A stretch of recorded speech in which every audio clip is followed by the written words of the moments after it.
जिस मेहनत से तुम भाग रहे हो यही मेहनत तुम्हें सफलता दिलाएगी। झोंक दो खुद को इस आग में, यही आग तुम्हें सफलता दिलाएगी। दोस्तों, आरके क्लासेज के इस ऑनलाइन प्लेटफॉर्म पर मैं राजकुमार सवाल का आप सभी का स्वागत करता हूं।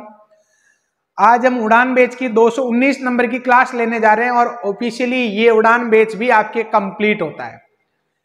220 दिन लगे हमें इन आरपीएससी सेकंड ग्रेड मैथमेटिक्स को पढ़ाने के लिए।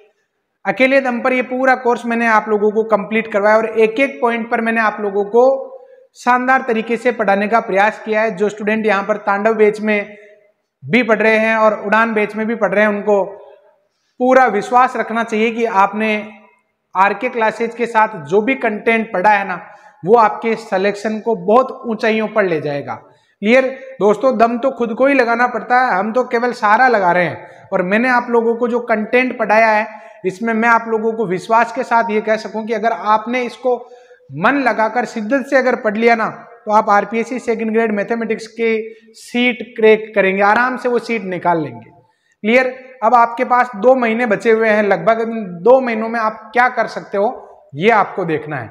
दोस्तों, मैंने शुरुआत में जो लाइंस बोली है ना, वो किसके लिए है कि जिस मेहनत से तुम भाग रहे हो, ये उन स्टूडेंट के लिए है जो रीट पर भी फोकस कर रहे थे, फर्स्ट ग्रेड पर भी फोकस कर रहे थे, सेकंड ग्रेड पर भी फोकस कर रहे थे, वो सभी तरफ जाना चाहते हैं।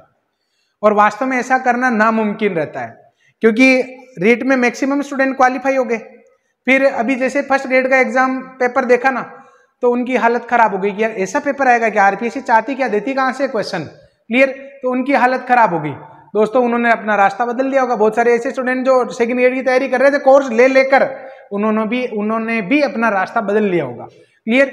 और वो क्या सोच रहे थे, यार फरवरी मार्च तक रीट का तैयारी भी हो जाएगी, ठीक रहेगा, इधर चल लेते। और फिर धमाका हो गया कि 6000 पोस्ट उधर कम कर दी। न तो घर के रहे नहीं गांठ के रहे। दोस्तों, ऐसे बार बार अगर इरादे बदलते रहोगे ना, आप अपने लक्ष्य तक कभी और कहीं भी नहीं पहुंच पाओगे।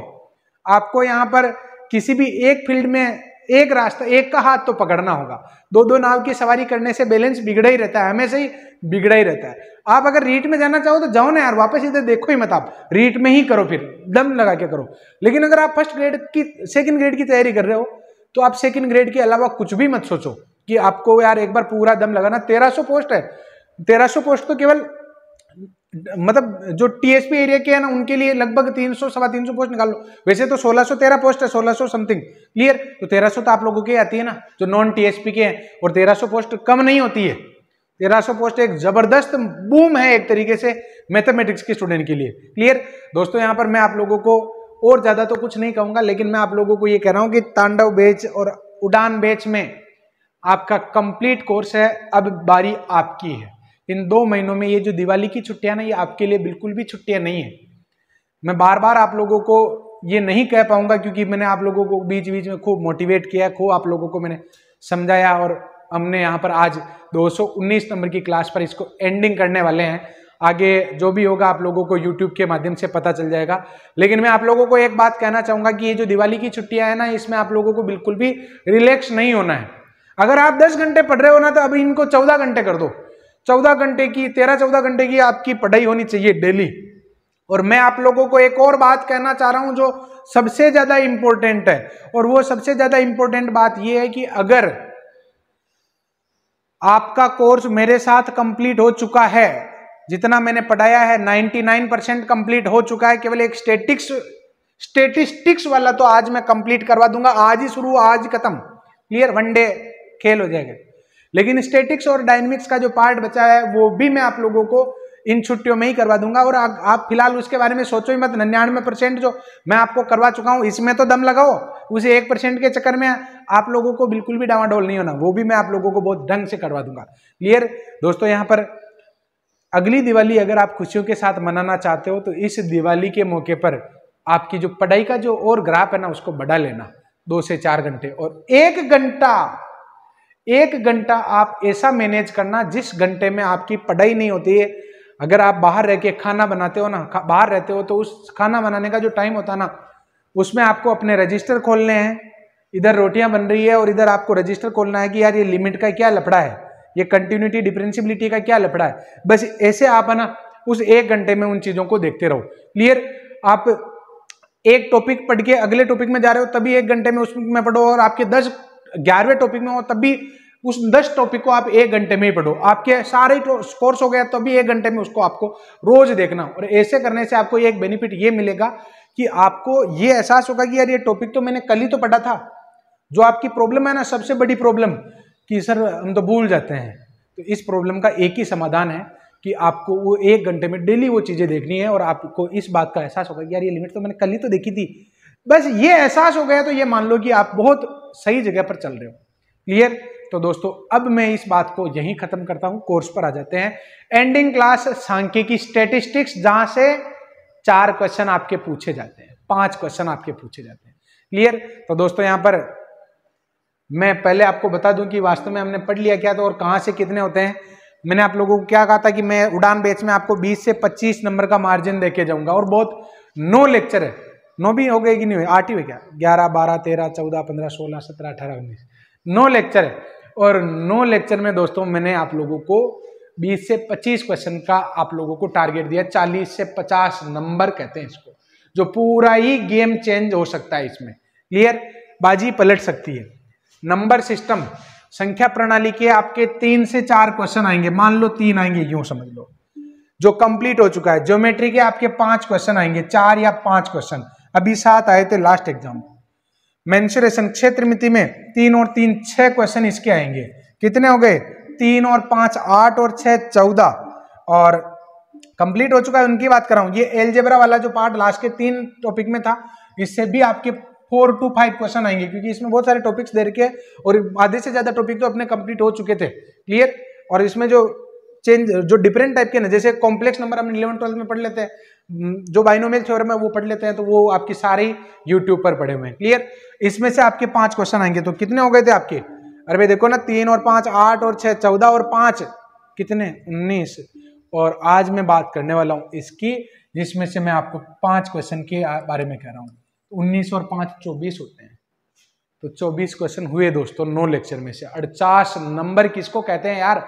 और ये ऐसी, मतलब सेकेंडरी लेवल में से 40 से 50 नंबर निकाल लिए ना आपने, और ये ऐसी स्थिति है जहां से आप सारे के सारे क्वेश्चन निकाल सकते हो और सही कर सकते हो। क्लियर? तो दोस्तों यहां पर स्टेटिस्टिक्स आज मेरा टॉपिक रहने वाला है, सांख्यिकी। क्लियर? और सांख्यिकी दोस्तों वैसे तो ये आपके 9th 10th के कंटेंट में नहीं आता, लेकिन मैंने 11th 12th का जो कंटेंट है ना, उसमें आप लोगों को नहीं पढ़ाया था, तो मैंने सोचा यार ये यहीं पढ़ा देते हैं। क्लियर? तो ये आपका आज का लास्ट टॉपिक रहता है। मिलान चिन्ह क्या होता है? ये जो कॉमन जो संख्याएं लिखी हुई है, इनको इस प्रकार हमें छोटी क्लास जो है ना, 1st 2nd 3rd में ऐसे सिखाते हैं। 4 तक तो ऐसे लाइनें खींच दी, 5 आते पहले ऐसे काट दो उसको, फिर 5 6 छठी पर एक लाइन और कर दो, ऐसे 10 आएगा तो 5 5 का 2 ग्रुप बन जाएगा। इसमें भी क्वेश्चन पूछ लिया कि कौन सा वाला साइन सही है, ये वाला कि ये वाला, तो ये वाला सही है। क्लियर? तो दोस्तों यहाँ पर क्वेश्चन, और एक तो ऑप्शन ये था, एक ऑप्शन ये था, एक ऑप्शन ऐसे नीचे काट रखा था, तो कंफ्यूज हो जाते हैं कि यार ये भी कोई क्वेश्चन पूछने लायक है क्या? तो बिल्कुल ये क्वेश्चन पूछने लायक और पूछा गया है। क्लियर? अब हम बढ़ते हैं आगे। दोस्तों यहाँ पर हम माध्य, माध्यिका, बहुलक और शतमक, चतुर्थक, दशमक, ये सब पढ़ने वाले हैं। विचलन गुणांक, सारी चीजें मैं आप लोगों को कंप्लीट करवाने वाला हूं। क्लियर? एक ही लेक्चर, भले ये 1.5 घंटे का हो जाए, 2 घंटे का हो जाए, लेकिन चीजें सारी आपकी कंप्लीट हो जाएगी। आंकड़ों के प्रकार, 3 प्रकार के आंकड़े होते हैं, प्राथमिक आंकड़े और अवर्गीकृत बारंबारता वाले और वर्गीकृत बारंबारता वाले। प्राथमिक आंकड़े किसको कहते हैं? जिसमें यूं सोचो, आपकी क्लास में मान लो 100 स्टूडेंट है, 100 का ही मैंने वेट किया, किसी का 40 आ रहा है, किसी का 42, किसी का 39, किसी का 40 42, 41 40 42 50, ऐसे कुछ आ रहा है। हर एक का वेट मैंने अलग अलग लिख रखा है, तो इसको तो हम कहते हैं प्राथमिक आंकड़े। क्लियर? फिर इसमें किसी ने दिमाग लगाया, यार ये 40 वेट के जो है ना, ये 4-5 बार रिपीट हो रहे हैं, 41 वेट के इतनी बार रिपीट हो रहे हैं, 42 के इतनी बार रिपीट हो रहे हैं, तो उसने क्या किया, 40 के आगे 3 लिख दिया, 42 के आगे 5 लिख दिया, तो वो क्या हो गई? अवर्गीकृत बारंबारता होगी। क्लियर? उसमें बारंबार संख्या के आगे, आंकड़े के आगे उसकी संख्या भी रिपीट होने वाली संख्या लिख दी जाती है।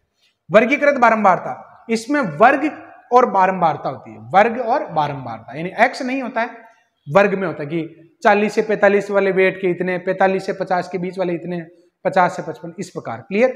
तो दोस्तों यहाँ पर ये तो हो गए आपके तीनों प्रकार के आंकड़े। और अब मैं यहां पर आगे बढ़ रहा हूं। देखो पहला ही टॉपिक में ले रहा हूं माध्य का। टॉपिक है आपके माध्य, मीन, एक्स बार कैसे निकालते हैं। जब भी मैं किसी टॉपिक पर बात करूंगा ना तो तीनों चीजें लेंगे। कौन कौन से? प्राथमिक आंकड़े, अवर्गीकृत बारंबारता और वर्गीकृत बारंबारता के लिए। जो प्राथमिक आंकड़े आपके दे रखे हैं उसमें आप लोग देखिए कि एक्स बार, अगर मैं प्राथमिक आंकड़े एक्स अलग अलग दे रखा हूं और हमें निकालना हो एक्स बार तो कैसे निकालेंगे? आंकड़ों का योग बटे हुए आंकड़ों की संख्या, यानी समीशन ऑफ एक्स अपॉन में एन। क्लियर? तो दोस्तों आपके सामने जो क्वेश्चन लिखा हुआ है देखो ना, आप इसको, आपको आंकड़े दे रखे हैं और आपको एक्स बार निकालना है। क्या करोगे आप? इन सब की टोटल करके जितने भी टोटल नंबर ऑफ डेटाज है उनसे डिवाइड करवा दो।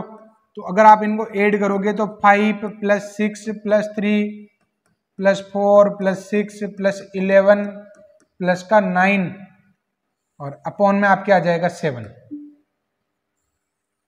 अपॉन में क्या आ जाएगा? 7 आ जाएगा। तो जोड़ो इनको, 14, 18, 24 और 20, 44, ये आ जाएगा आपके 6.2 के करीब, 6.3 अप्रोक्स आप इसको कह सकते हैं। तो ये आपका अप्रोक्स रिजल्ट आ गया। तो बस यही तो है आपके माध्य निकालना। अब मैं बात कर रहा हूं अवर्गीकृत बारंबारता के लिए। दोस्तों यहां पर मैं ना जब भी कोई एग्जाम्पल, कोई किसी भी कॉन्सेप्ट पर बात करूंगा तो उसका एग्जाम्पल भी मैं आप लोगों को साथ साथ में बताता जाऊंगा। और मैं कह रहा हूं एट द एंड आपको लगेगा कि यार सांख्यिकी तो हम जबरदस्ती इसको बहुत उलझा हुआ समझते हैं। सांख्यिकी आता सभी को है लेकिन भूल जाते हैं और वो फिर बैलेंस नहीं बैठ पाता है। इतना बड़ा मैटर छांटे कैसे? तो मैंने छांट कर पूरा आप लोगों के लिए एक ऐसा सिस्टम क्रिएट किया है कि आप भूलो ही नहीं आप। क्लियर? अवर्गीकृत बारंबारता के लिए आपको निकालनी है। अवर्गीकृत बारंबारता में क्या होता है? आपको एक्स दिया होता है, उसके करस्पॉन्डिंग एफ दिया होता है और आपको एक्स बार निकालना होता है। तो इसका फॉर्मूला होता है summation of F X upon summation of F. Summation of F को आप कैपिटल एन भी कह सकते हैं। क्लियर? तो दोस्तों यहाँ पर एक एग्जांपल है, दो मेथड है अवर्गीकृत बारंबारता के लिए एक्स बार निकालने के लिए। दो मेथड है, दोनों ही मेथड से मैं आप लोगों को क्वेश्चन करवाने वाला हूँ। फिलहाल यहाँ पर इन आंकड़ों के लिए एक्स बार निकालना चाहते हो तो आपको सबसे पहले एफ एक्स की रिक्वायरमेंट होगी। तो यह आ जाएगा 25, 48, 63, 96, 54, 60 एंड 44। इनको ऐड करो, 8, 5, 13 और 9, 22 और 8, 30, 15, 24, 34, 39, 39 आ जाएगा। क्लियर? इनको ऐड करो, तो इनको ऐड करोगे तो 13, 22, 34, 40, 50 ये आ जाएगा। क्लियर? तो दोस्तों यहाँ पर जो हमें एक्स बार निकालना है ना, ये आ जाएगा 390 अपॉन में आ जाएगा आपके 50। क्लियर? इससे ये कट जाएगा तो एक्स बार की जो वैल्यू है 7.8 आ जाएगी। क्लियर? तो ये आपके एक्स बार हमने निकाल लिया। इसी अवर्गीकृत आंकड़े के लिए एक्स बार निकालने का एक और फॉर्मूला होता है, वो होता है कल्पित माध्य। क्या होता है? कल्पित माध्य का सहारा लेकर। ये क्यों करते हैं? कई बार क्या होता है कि अपने ये जो डेटा होते हैं ना, इनकी साइज बड़ी हो जाती है, तो हम थोड़ा सा इसको छोटा करके करने का प्रयास करते हैं। तो दोस्तों यहाँ पर आपके सामने जो ये क्वेश्चन लिखा हुआ है ना, इसको हम सोल्व करने वाले हैं।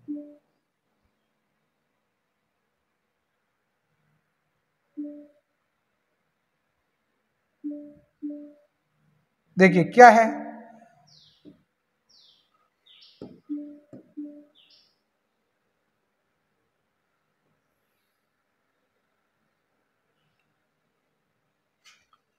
क्वेश्चन है आपके सामने, ये का यही क्वेश्चन मैंने लिया है और सेकंड मेथड ये है कि कल्पित माध्य से एक्स बार निकालना। इसका फॉर्मूला देखो सबसे पहले तो एक्स बार बराबर A plus summation of F D upon summation of F. D क्या होता है? एक्स माइनस ए होता है, डिफरेंस। डी क्या होता है? डिफरेंस एक्स माइनस ए का। ए क्या है? कल्पित माध्य। और कल्पित माध्य दिया होता है या फिर या अपनी तरफ से जो आपको सूटेबल लगता है वो आप मान सकते हो। तो दोस्तों यहाँ पर सबसे पहले आपको इसमें ए मानना होगा। तो ए लगभग बीचों बीच जो एक्स है ना वो मान लो, 7 भी मान सकते हो, 8 भी मान सकते हो, 9 भी मान सकते हो, लेकिन हम इसको ए मानने वाले हैं। तो ए बराबर हमने क्या मान लिया? लेट ए इक्वल में हमने मान लिया 8। तो डी बराबर आपकी क्या होगा? एक्स माइनस ए होगा ना। तो यहां पर मैं डी लिखने वाला हूं। तो डी अगर लिखोगे तो एक्स में से ए को घटाते जाओ तो 8 में से 8 जाएगा ना 0, -1, -2 और -3, ऐसे ही 1, 2 और 3। क्लियर। फिर आप यहाँ पर निकाल लो FD, तो -15, -16, -9, 0, 6, 12 और 12। जोड़ो इनको, कितने होंगे? तो 24, 40, 30, तो -10 आ जाएगा। क्लियर। और अगर आप इनको जोड़ोगे तो ये तो हमने पहले ही ऐड कर रखे, कितने हैं? 50 है। तो दोस्तों इसमें आप फॉर्मूला लगाओगे तो आपके x बार कितना आ जाएगा? देखो a का मान तो आपने लेट किया ना, लेट कल्पित माध्य a बराबर आपने 8 माना है, तो यह आ जाएगा 8 plus summation of F D upon में समीशन ऑफ एफ, तो x बार का मान आ जाएगा 8 माइनस 0 पॉइंट कितना 2, तो x बार की वैल्यू कितनी आ गई? 7.8 आ गई। इधर भी आंसर वही आया, इधर भी लगभग वही आएगा, थोड़ा बहुत चेंज आ सकता है लेकिन वही आएगा। क्लियर। तो दोस्तों अगर कोई ये कहे कि सर यही बढ़िया था ना, इसकी क्या जरूरत है? अरे भाई जरूरत तो नहीं है, निकाल तो लोगे, लेकिन कई बार क्या होता है कि वो आपको पूछता ही वही है कि कल्पित माध्य से निकालो, और आपका ध्यान जाता है कि यार कल्पित माध्य तो मैंने पढ़ा ही नहीं, इसका मतलब मामला गड़बड़ है। क्लियर। या फिर वो ऐसा करता है कि कल्पित माध्य जहां वो मेंशन कर देता है d बराबर x माइनस है या जो भी, और यहां पर लिख देता है x, बताओ इस x की वैल्यू क्या होगी? ये हो गया काम खराब। क्लियर। तो दोस्तों यहां पर सारी चीजें आप लोगों को आ जानी चाहिए। अब मैं माध्य निकालने के लिए तीसरा ले रहा हूं, वर्गीकृत बारंबारता के लिए माध्य कैसे निकालते हैं। इसका भी फॉर्मूला दो ही, summation of F X upon summation of F, लेकिन इस बार x क्या होगा? क्वेश्चन इसमें वर्गीकृत बारंबारता में वर्ग दिया होगा और f दिया होगा, x कहां से लाओगे? तो x क्या होता है? वर्गों का मध्यमान। तो दोस्तों यहां पर सबसे पहले आपको x लिखना है, तो ये आ जाएगा 5, 15, 25, 35 और 45। क्लियर। ये हो गया आपके क्या?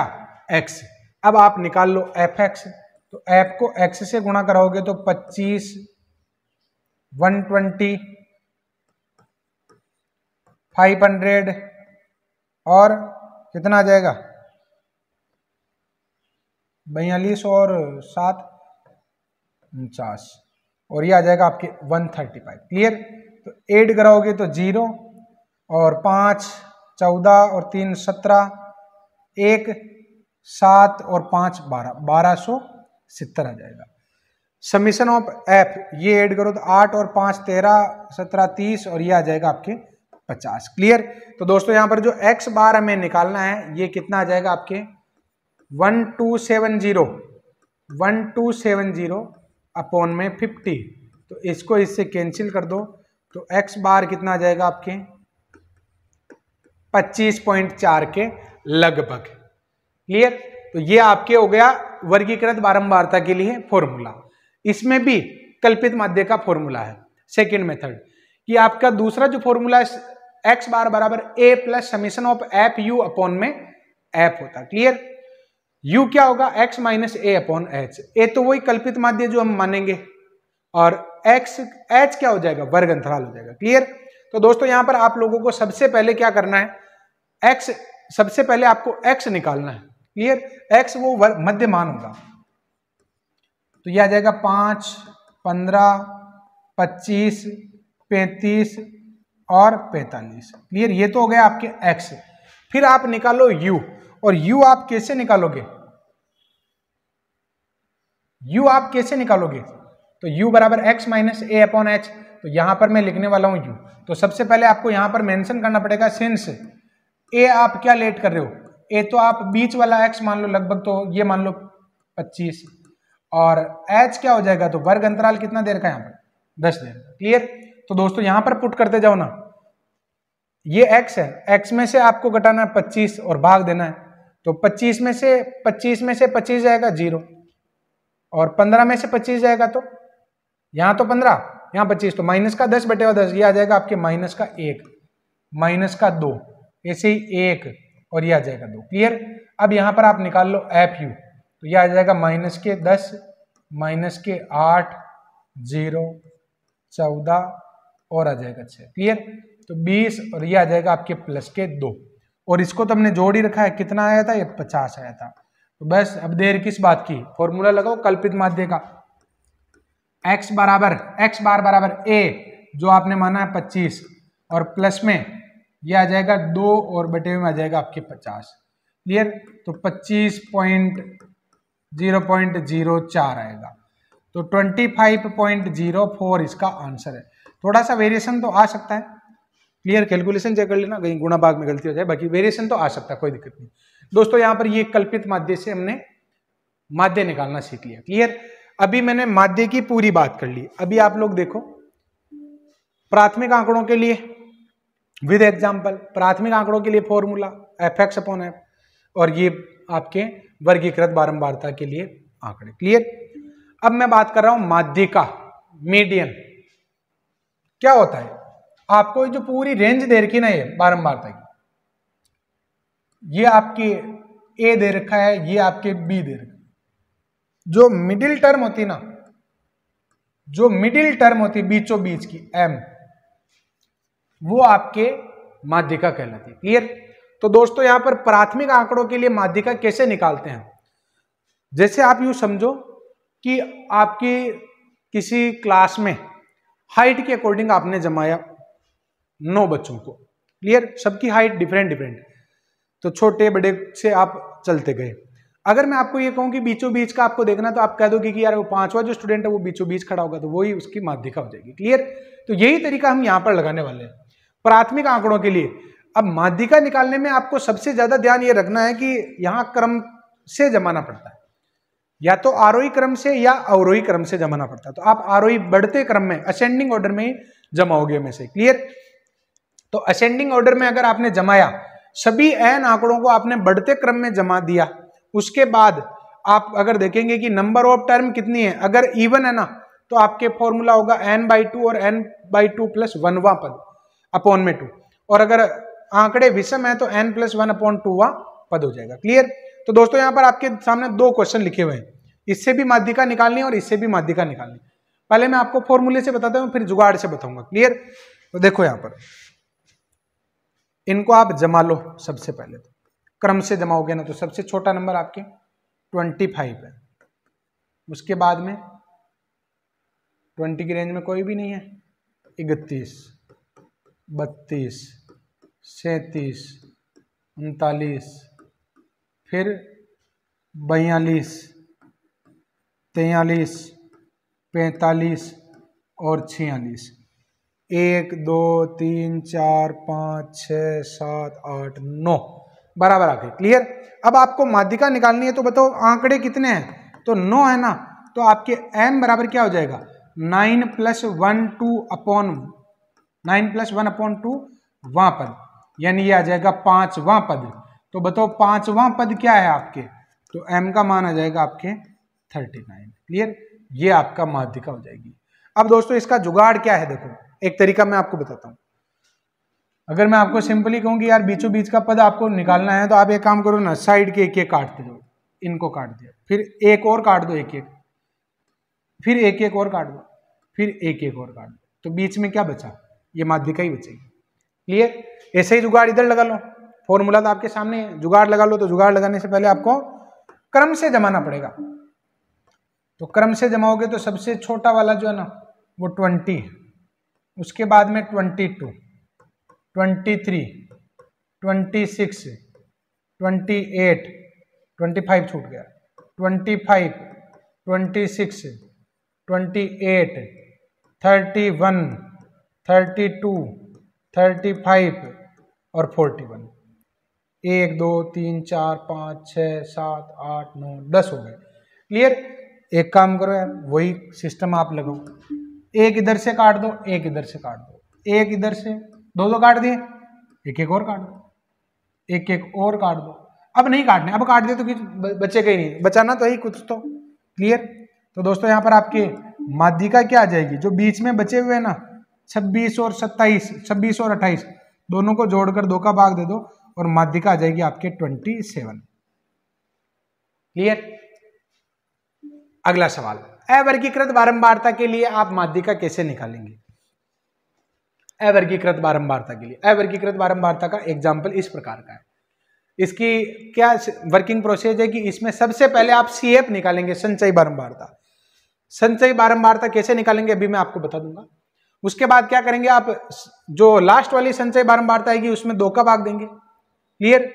और n/2 या उससे ठीक बड़ी जो CF होगी ना, उसकी सीध वाला जो x होगा वो आपके माध्यिका होगी। एग्जाम्पल देखो, कुछ चीजें इधर अगर क्लियर नहीं होती है तो इधर हो जाती है।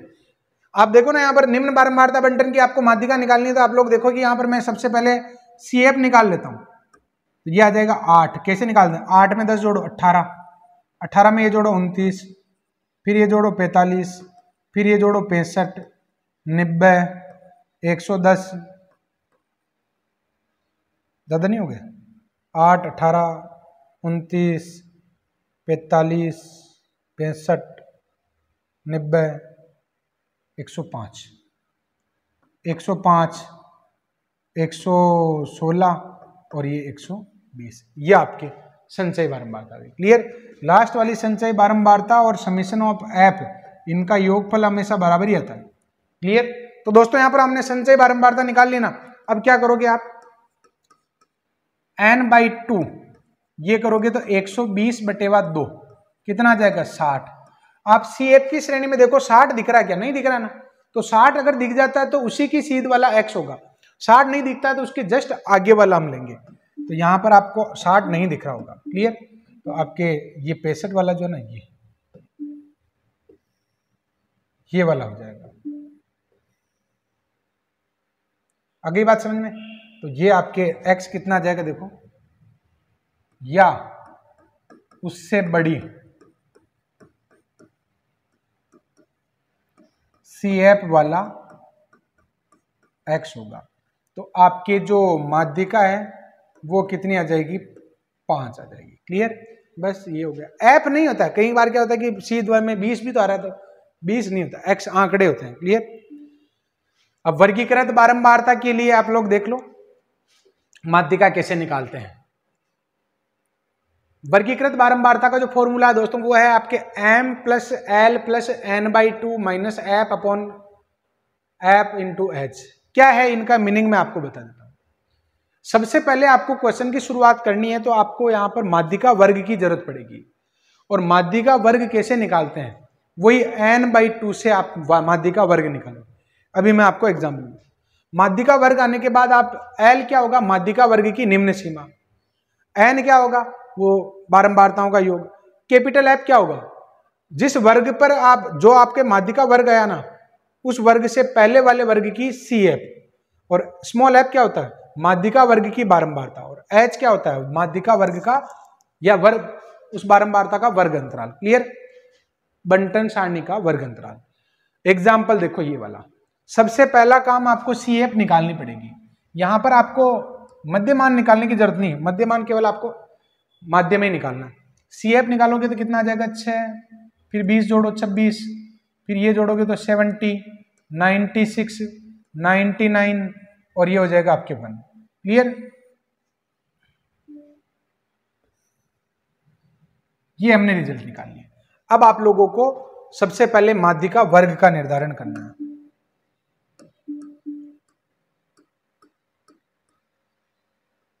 सिंस कैपिटल N/2 कितना आएगा आपके?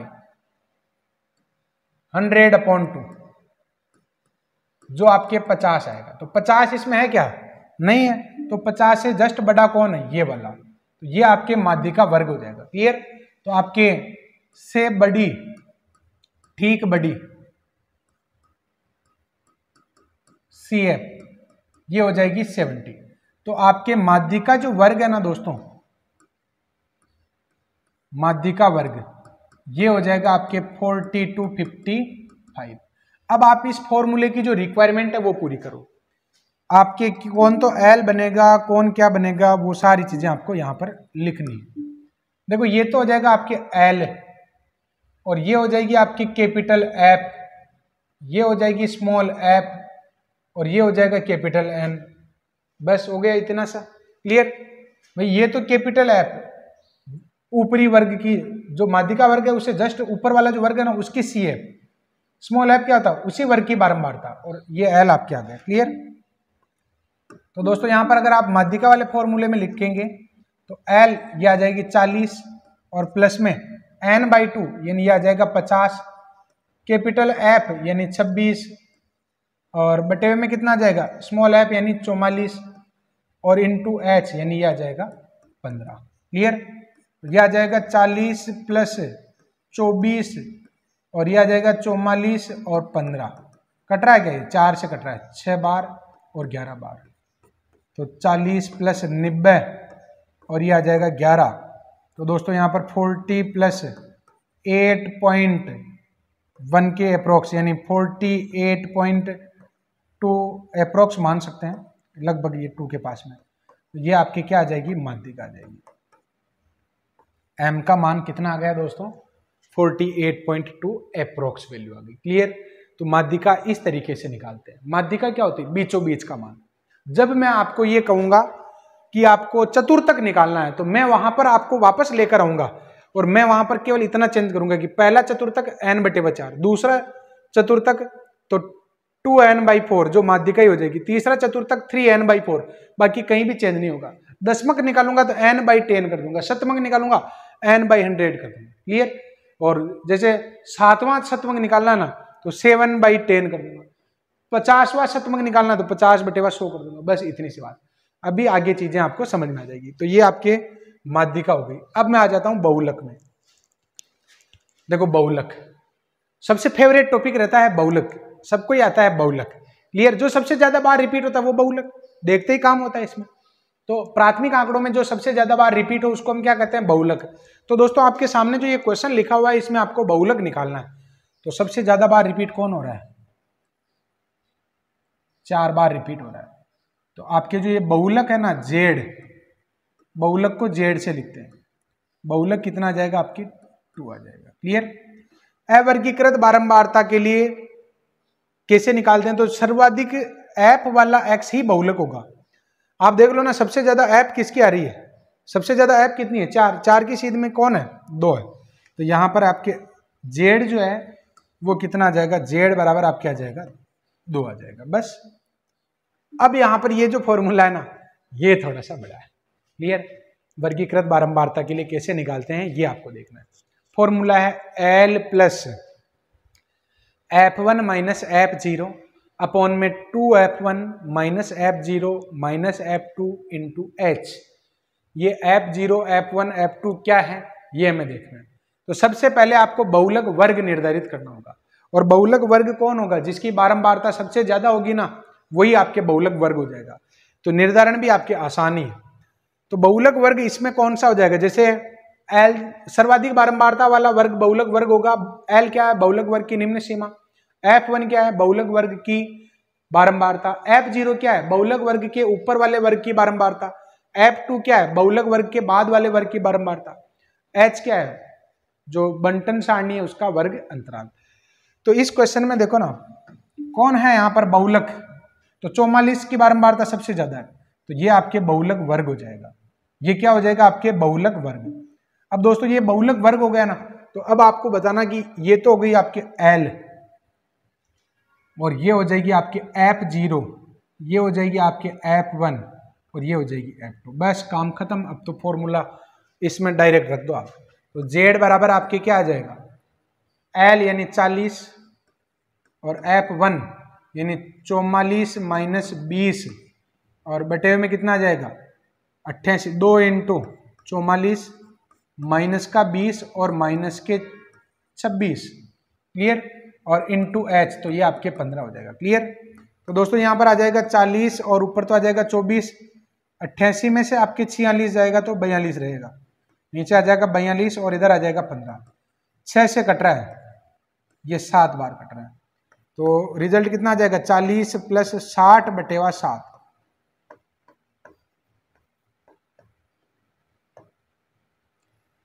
7 8 56, 4 बज गए ना, 7 इंटू 5 35 हो जाएगा। तो लगभग ये 48.5 अप्रोक्स वैल्यू आ जाएगी। किसकी आ जाएगी? ये बहुलक की। तो ये बहुलक आ गया। देखो क्लियर? तो बहुलक निकालने में कहीं कोई जोर आया क्या?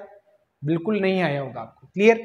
अब दोस्तों यहाँ पर ये सारे पॉइंट आपके कंप्लीट हो चुके हैं। अब मैं एक ऐसा स्टेटमेंट लिख रहा हूँ जो हर एक एग्जाम का ही फेवरेट रहा है, और पता नहीं इस स्टेटमेंट में ऐसा क्या है जो अभी मैं आपको क्वेश्चन करवाऊंगा, आप लोग देखेंगे कि यार कहीं ये इस क्वेश्चन के अलावा कोई क्वेश्चन ही नहीं है क्या? तो यही ये क्वेश्चन पूछते हैं। आप नोटिस करेंगे कि ये क्वेश्चन कम से कम आरपीएससी ने 4-5 बार पूछा है। अब आरपीएससी ने सेकंड ग्रेड फर्स्ट ग्रेड में 4-5 बार पूछ लिया, एसीएफ में 3-4 बार पूछ लिया, पीजीटी टीजीटी में भी पूछ लिया, मतलब ये क्वेश्चन बहुत ज्यादा ही फेमस है। क्या है इसमें, एक स्टेटमेंट है और ये कार्ल पियर्सन ने संबंध बताया था। माध्य, माध्यिका और बहुलक में जो संबंध है ये कार्ल पियर्सन ने संबंध बताया था। क्या है संबंध, 3 इंटू माध्यिका बराबर 2 इंटू माध्य प्लस बहुलक होता है। 3 इंटू माध्यिका बराबर 2 इंटू माध्य प्लस बहुलक होता है। क्लियर। तो दोस्तों इस फॉर्मूले को आप ऐसे भी याद रख सकते हैं, 3m, माध्यिका को m से लिखते हैं, बराबर 2x बार और प्लस का z, या फिर z बराबर अगर याद रखो तो z बराबर 3m माइनस 2x बार। ध्यान रहे आप किसी भी तरीके से इसको याद कर लेना, बाद में वो परेशानी आएगी, घूम जाते हैं। z बराबर 3m माइनस 2x बार, ऐसे याद कर लेना। और इस पर बेस में पूरा एक एग्जाम्पल बता रहा हूं, ऐसे बहुत सारे एग्जाम्पल। आपको बहुलक दे रखा है, माध्य दे रखा है और माध्यिका निकालनी है, तो आपका जो फॉर्मूला है माध्यिका बराबर 2 इंटू माध्य और प्लस में बहुलक, तो ये आपके m का जो मान है ना वो आ जाएगा 30, क्योंकि 50 और 40 90, 90 में 3 का भाग दोगे तो 30 आ जाएगा। ये माध्यिका आ गई। इतना सा सवाल। क्लियर। अब आप आगे बढ़े। चतुर्थक क्या है दोस्तों, चतुर्थक चर राशि के वे मान जो बारंबारता को 4 बराबर बराबर भागों में बांटते हैं। जैसे ये आपके सामने है, ये तो मान लो आप लोअर लिमिट और ये हाईएस्ट लिमिट मान लो, ये लोअर एक्स और हाईएस्ट एक्स मान लो। क्लियर।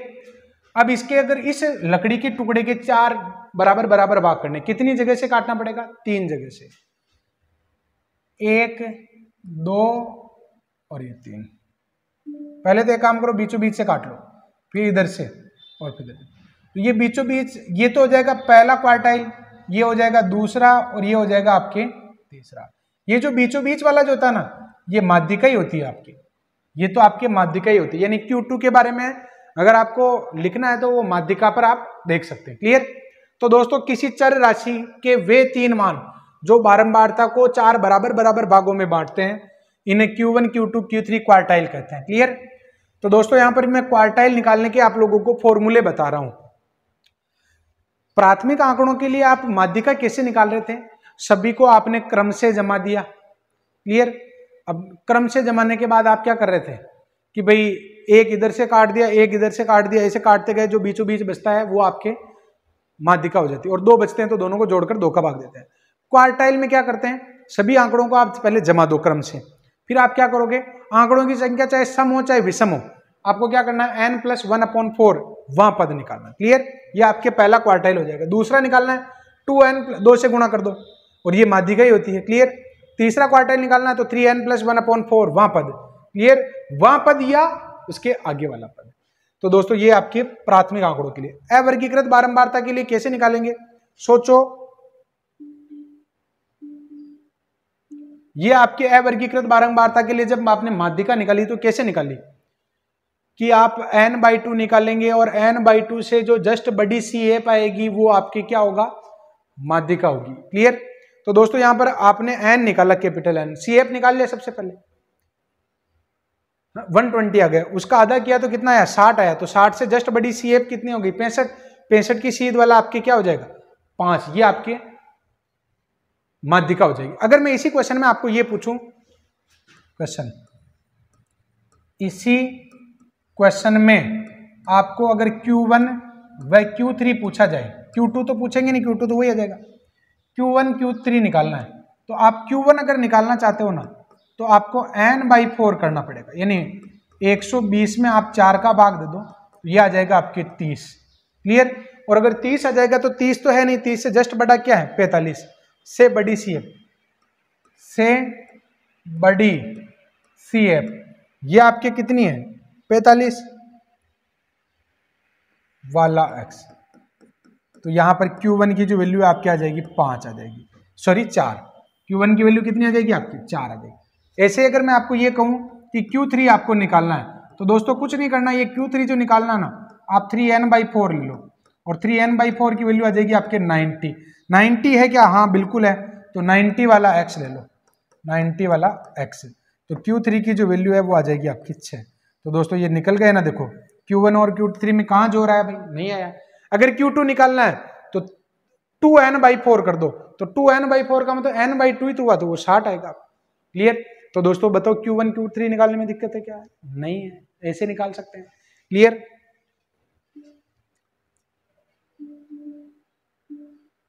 तो ये आपके अवर्गीकृत बारंबारता के लिए कैसे निकालेंगे, CF ज्ञात करेंगे और Q1 n/4 VCF वाला x और 3n/4 VCF या नेक्स्ट CF वाला x होगा।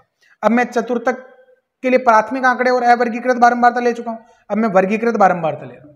वर्गीकृत बारंबारता के लिए प्रथम चतुर्थक Q1 और Q3 कैसे निकालते हैं। जो माध्यिका का फॉर्मूला होता है उसमें यहां पर n/2 होता है, यहां पर क्या होता है n/2, इसके अलावा कोई भी चेंज मैंने नहीं किया है। L + n/4 minus capital F upon small f into h। तो यहां पर अगर पहला चतुर्थक निकालना है तो आपको n/4 और तीसरा चतुर्थक निकालना है तो 3n/4। अच्छा दोस्तों, यहां पर सबसे पहले L क्या होता है, जिस वर्ग की आप माध्यिका वर्ग की निम्न सीमा, तो चतुर्थक वर्ग की निम्न सीमा। आपको अगर Q1 निकालना है ना तो आपको पहले Q1 का सूटेबल वर्ग देखना होगा। वो कैसे निकालेंगे, n/4 या ठीक बड़ी CF वाला वर्ग, और ये वाला देखेंगे तो 3n/4 या ठीक बड़ी CF वाला वर्ग हो जाएगा। क्लियर। तो दोस्तों यहां पर आप लोग कैसे करेंगे, तो इस क्वेश्चन में मैं आपको लिए चलता हूं। इस क्वेश्चन की अगर मैं बात करूं, और जो क्वेश्चन मैं आप लोगों को दे रहा हूं, यूं मान लो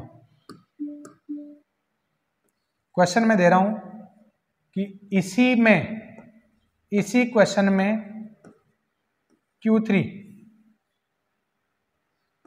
इसमें Q1 व Q3 चतुर्थक आपको निकालने हैं। तो सबसे पहले आपको वर्ग देखना होगा। Q1 के लिए वर्ग कैसे निकालोगे, n में 4 का भाग देना, तो 100 में 4 का भाग दिया 25 आ जाएगा। 25 नहीं है ना तो 25 से जस्ट बड़ा वाला वर्ग, ये Q1 वर्ग हो जाएगा। और Q3 के लिए 3n/4 करोगे तो 75 आएगा, तो ये आपके Q3 वर्ग हो जाएगा। तो एक क्वेश्चन में आप लोगों को दे रहा हूं, इसी क्वेश्चन में आपको Q1 और Q3 निकालने हैं। क्लियर। अब दोस्तों यहां पर आगे बढ़ते हैं। देखो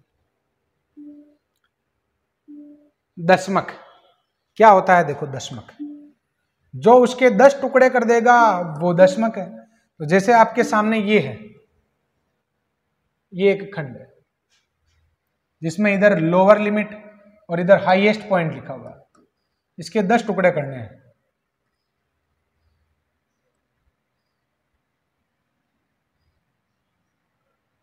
एक, 2, 3, 4, 5, 6, 7, 8, 9 और ये आपके हाईएस्ट पॉइंट। क्लियर। तो दोस्तों ये जो मैंने 9 जगह से इस लकड़ी को काटा ना, तो ये आपके 10 टुकड़े हो गए। तो दशमक के लिए कितने टुकड़े चाहिए, आपको कितने डी निकालने पड़ेंगे, 9 निकालने पड़ेंगे। ये आपके D1, D2, D3, D4, D5, D6, D7, D8, D9, D10 वाला तो वही हो जाएगा। क्लियर। तो दोस्तों यहां पर कुल बारंबारता को 10 बराबर भागों में बांटता है। क्लियर। तो D1, D2, D3 सबका अलग अलग फॉर्मूला नहीं लिखकर हम क्या कर रहे हैं, DI जनरल फॉर्म में, DI बराबर L + NI/10 minus capital F upon small f into H। I आप कौन सा मान निकालो, D3 निकालना चाहते हो 3 रख दो, D5 निकालना चाहते हो तो 5 रख दो, तो n/2 ही रह जाएगा। और D5 जो है ना वो आपके माध्यिका होती है, ये क्या होती है, माध्यिका होती है। क्लियर। ऐसे स्टूडेंट यहां पर अगर शतमक निकालना है तो इसके 100 खंड करने के लिए आपको 99 टुकड़े करने पड़ेंगे। तो PI बराबर 100 टुकड़े करने के लिए 99 आपको P निकालने पड़ेंगे। L + NI/100 minus capital F upon small f into H, ये आपके शतमक हो गया। क्लियर। तो दोस्तों आप इस प्रकार कोई कितने ही प्रकार के आप मक निकाल सकते हैं, चतुर्थक, शतमक, दशमक, माध्यक, माध्यिका कोई माध्यक भी कहते हैं, माध्यिका को हम क्या कहते हैं, माध्यक कहते हैं। क्लियर।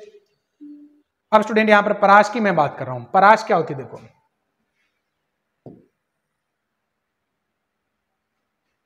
देखो ये तो है आपके लोएस्ट पॉइंट, ये आपके हाईएस्ट पॉइंट, ये आपके हाईएस्ट पॉइंट, ये आपके Q2 और ये आपके Q1 और ये है आपके Q3। क्लियर। चर के अधिकतम और न्यूनतम x के अंतर को परास कहते हैं, यानी हाईएस्ट माइनस लोएस्ट जो होगा ना वो आपके परास होगी। और परास गुणांक कैसे निकालेंगे, H माइनस एल अपॉन में H प्लस एल, ये परास गुणांक हो जाएगा। चतुर्थक विचलन क्या होता है, चतुर्थक विचलन Q3 माइनस Q1 अपॉन में 2, क्लियर। और चतुर्थक विचलन गुणांक अगर निकालना है तो Q3 माइनस Q1 अपॉन में Q3 प्लस Q1 होगा, क्लियर। दोस्तों यहाँ RPSC first grade 2016, RPSC first grade 2022 का क्वेश्चन है। चतुर्थक विचलन गुणांक के लिए सूत्र क्या है, एक ऑप्शन ये था, एक में इसको उल्टा लिखा हुआ था, एक ऑप्शन में ये था, एक में नन ऑफ दिस था, क्लियर। तो फॉर्मूला पूछ लिया भाई, कैलकुलेशन भी कहाँ इतनी लंबी पड़ी भाई, क्वेश्चन तो पहले ही उसमें आंकड़े एक्स और वाई तो एक्स और एफ तो दिया होता, आप करते क्या हो, गुणा करवा के जोड़ते तो इतना तो टाइम लगेगा, क्लियर। तो दोस्तों यहाँ पर ये चतुर्थक विचलन हो गया। अब माध्य विचलन और माध्य विचलन गुणांक दो यहाँ पर आपके सामने स्लाइड है। माध्य विचलन क्या होता है और माध्य विचलन गुणांक क्या होता है। माध्य विचलन किससे निकालना है भाई, आपने अच्छा ये हमने जो किया ना, बहुलक निकालना, माध्य निकालना, माध्यिका निकालना, ये क्या है, लगभग बीचों बीच का मान निकालना हम सीखते हैं, लगभग बीचों बीच का आंकड़ा हम निकालते हैं। थोड़ा थोड़ा एरर सब में आता है, माध्य में भी आता है, माध्यिका में भी आता है, बहुलक में भी आता है। तो दोस्तों वास्तविक माध्य से उस माध्य के साथ विचलन कितना है ये आपको देखना है। तो सबसे पहले देखो, माध्य से माध्य विचलन अगर आपको निकालना है तो फॉर्मूला क्या होगा, summation of F mod of x minus x bar upon में एन। एक्स बार क्या है, माध्य। अब दोस्तों माध्य आपको निकालना पड़ेगा, माध्य के लिए आपको जो भी संगत फॉर्मूला दिखता है, अब वो एक्स बार निकालने के लिए आपको देखना पड़ेगा कि ये आंकड़े किस प्रकार के, वर्गीकृत है या अवर्गीकृत है या प्राथमिक आंकड़े, उससे संबंधित आप एक्स बार निकाल लेना, फिर इस फॉर्मूले के अकॉर्डिंग चलना। कल्पित माध्य से अगर माध्य विचलन निकालना है तो इसका फॉर्मूला यहाँ पर केवल कल्पित माध्य आ जाएगा, माध्यिका से निकालना तो यहाँ पर माध्यिका आ जाएगी, बहुलक से माध्य विचलन निकालना यहाँ बहुलक आ जाएगा, तो फॉर्मूला तो इजी रह गया, क्लियर। अब गुणांक की बात कर रहे हैं कि माध्य विचलन से माध्य विचलन का गुणांक, आपने जो माध्य से माध्य विचलन निकाला तो इसका विचलन गुणांक कितना, माध्य से माध्य विचलन गुणांक, कुछ नहीं करना, माध्य विचलन का जो रिजल्ट आया उसमें आप एक्स बार का भाग दे दो, क्लियर, माध्य विचलन गुणांक आ जाएगा। कल्पित माध्य से माध्य विचलन का गुणांक निकालना, कल्पित माध्य का भाग, माध्यिका से माध्य विचलन गुणांक निकालना, माध्यिका का भाग दे दो, ऐसे जेड का भाग, क्लियर। तो दोस्तों ये आपके माध्य विचलन गुणांक की बात हो गई। अब मैं बढ़ता हूं आगे। कोई भी सपना साकार करने के लिए सबसे जरूरी है सही कोच का होना। चुनिए RK क्लासेस को और करें अपने फर्स्ट एंड सेकंड मैथ्स का सपना साकार। Download the app now. अब स्टूडेंट हम एग्जाम्पल शुरू कर रहे हैं। देखो पहला वाला तो हरात्मक श्रेणी का है, तो ये तो आप लोग ही करेंगे, मैं नेक्स्ट क्वेश्चन ले रहा हूं। देखो सेकंड क्वेश्चन बड़ा अच्छा सवाल है। देखो कितना इरिटेटिंग लगता है जब इधर तो वॉइस तो ऑन हो जाती है, उधर वीडियो ऑन नहीं होता है, फिर से शुरू से शूट करना पड़ता है। ये 20 क्वेश्चन शुरुआत के मैं इधर तो वॉइस तो ऑन थी और उधर आपके जो रिकॉर्डिंग है ना, वीडियो रिकॉर्डिंग, वो ऑन ही नहीं हुई। फिर से करते हैं। देखो कुछ चीजें आपके सामने लिखी हुई है, इसी वजह से आपके सामने है, क्लियर। कुछ जगह टिक भी लगा हुआ है। आ जाइए आप पहले वाले क्वेश्चन पर। दूसरे वाले क्वेश्चन पर देखिए आप, ये कह रहा है कि 3 धनात्मक पूर्णांक, मेरे साथ पढ़ना इसको, ये कह रहा है 3 धनात्मक पूर्णांकों की माध्यिका 5 है और इन तीनों में से कोई भी 2 समान नहीं है, यानी सभी तीनों अलग अलग ही है। तो आपको बताना कि इन पूर्णांकों के समांतर माध्य का मान न्यूनतम होने के लिए इन पूर्णांकों के समांतर माध्य का न्यूनतम संभव मान क्या है। 3 आंकड़ों की माध्यिका आपको दे रखी है 5, क्लियर।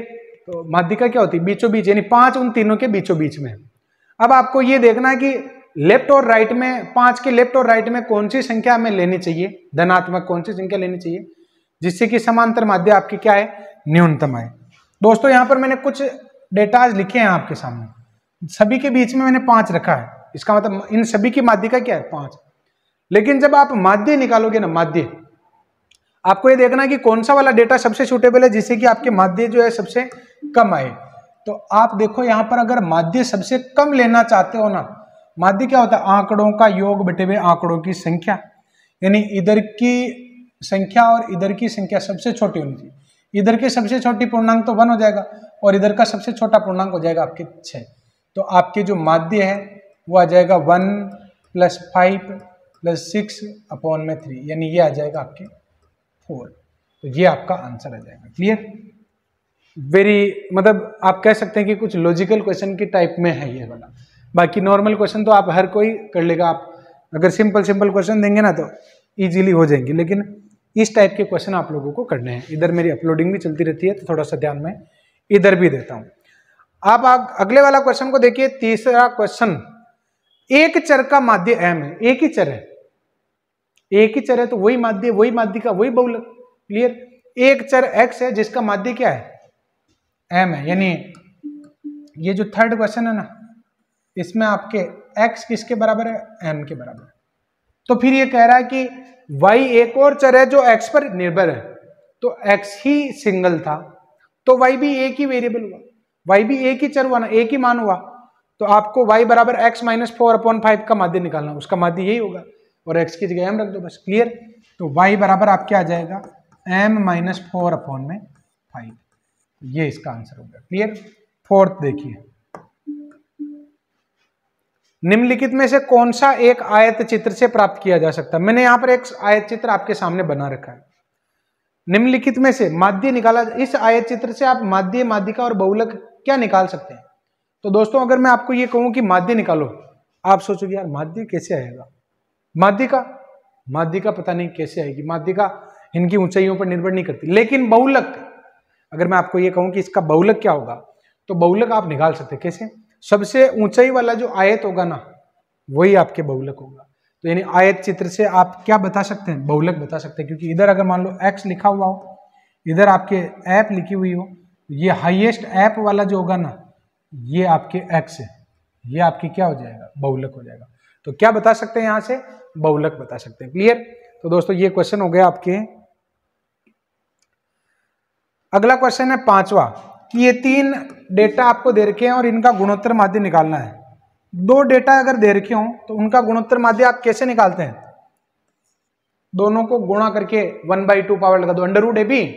तो 3 का गुणोत्तर माध्य कैसे निकाल सकते हो, तीनों को गुणा करके 1/3 पावर लगा लो। तो ये जो गुणोत्तर माध्य आपको निकालना है gm, ये आ जाएगा 125, 729, 1331, इसकी पावर 1/3। तो ये 5 का क्यूब तो हो जाएगा 5, ये 9 का क्यूब हो जाएगा 9, ये हो जाएगा 11 का क्यूब, 495 इसका आंसर हो जाएगा। अगला क्वेश्चन क्या है, एक बहुलक का माध्य, माध्यिका और एक समूह का माध्य दे रखा है और माध्यिका दे रखी है। यानी ये तो आपको दे रखा है x बार और ये दे रखी है माध्यिका, और आपको बहुलक निकालना है। तो क्या होता है बहुलक का फॉर्मूला, z बराबर 3m माइनस 2x बार होता है, यानी 3 इंटू 3 माइनस 2 इंटू 8.9। तो ये आ जाएगा आपके 27 माइनस में 17.8, यानी ये आ जाएगा आपके 9.2। जेड की वैल्यू कितनी आ जाएगी, 9.2। क्लियर। अगला क्वेश्चन। अच्छा दोस्तों क्वेश्चन तो हम बाद में पढ़ेंगे, फिलहाल तो मैं कह रहा हूं इस पर फोकस करो। मैं कुछ संख्याएं लिख रहा हूं आपके सामने, 1 2 3 4 और 5, और मैं ये कहता हूं कि बताओ ये संख्याएं लिखी हुई क्रम से लिखी ना मैंने, बढ़ते क्रम में घटते क्रम में, इनकी माध्यिका आपको बतानी है। बताओ देखिए इसकी माध्यिका क्या होगी, आप बता दोगे कि भाई बढ़ते क्रम में है, इसका मतलब ये आपकी क्या हो जाएगी, माध्यिका हो जाएगी। क्लियर। अगर मैं कहूं कि अब ये साइड वाला जो पद है ना इसको हटा दो, अब बताओ माध्यिका क्या होगी, वही होगी। क्लियर। यही तो सवाल है कि उपलब्ध प्रेक्षणों को आपने बढ़ते क्रम में लिख दिया, यदि न्यूनतम और अधिकतम प्रेक्षण को हटा दिया जाए तो कौन सा एक माप अपरिवर्तित रहेगा, तो आपके माध्यिका अपरिवर्तित रहेगी। क्या अपरिवर्तित रहेगी, माध्यिका। क्लियर। अगला क्वेश्चन आठवां जो क्वेश्चन है दोस्तों, इसमें आपको एक बंटन के 4 डेटा दे रखे हैं और जिनका समांतर माध्य 7 है। तो बताओ x कितना है। तो समांतर माध्य कैसे निकालते हैं, आंकड़ों का योग बटे में आंकड़ों, यानी x plus 2x, 2x plus 1 और प्लस का 2 अपॉन में 4 बराबर में कितना दे रखा आपको, 7 दे रखा है। तो ये आ जाएगा 5x प्लस 3 और बराबर में 28। तो x का मान आ जाएगा 5, किसी भी ऑप्शन में नहीं है। अरे भाई ये 5 है, देखो 25/5। क्लियर।